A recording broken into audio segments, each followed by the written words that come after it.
ఒకసారి బిల్డప్లు చూడండి. మొత్తం యంత్రాంగం అంతా రాత్రి సచివాలయంలో కూర్చొని మొత్తం రాకెట్ సైన్స్ ఇస్రో సైంటిస్టులకి ఇట్లా ఏదైనా రాకెట్ ను స్పేస్ లోకి పంపించే క్రమంలో ఎంత సీరియస్ గా చూస్తూ ఉంటారో అట్లా చేస్తూ ఉన్నారని ఈ ఫోటో సారాంశం అనమాట. దీని మీద ఈ ఫోటోని పెట్టి ఇక మామూలు ట్రోలింగ్ కాదు, ఒకసారి చూడండి మీకు చూపిస్తా. ఈ రోజు తుఫాన్ ఆపడానికి ఆయన సముద్రానికి ఎదురెళ్లే అవకాశం ఉంది.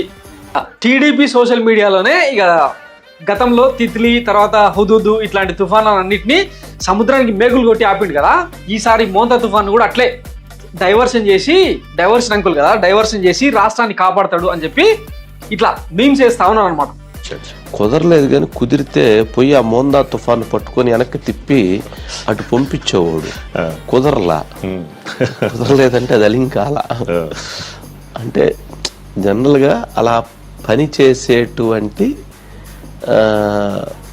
ఆయన నిద్రపోడు, వేరే నిద్రపోడు, అది కుదరలేదట. లేకపోతే దాన్ని పట్టుకొని అంటే నెక్స్ట్ అంటే ఫ్యూచర్లో అలా వచ్చే సైక్లోన్ ఏమైనా ఇంకా రూట్ మరల్చడానికి సముద్రంలో వెనక్కి తిప్పడానికి కొత్త మార్గాలు ఉండయేమో కనిపెట్టవచ్చు. అవన్నీ ఇప్పుడేం మనం చెప్పలేము, భవిష్యత్తులో అట్లాంటి వాటికి అవకాశాలు కూడా ఉన్నాయి.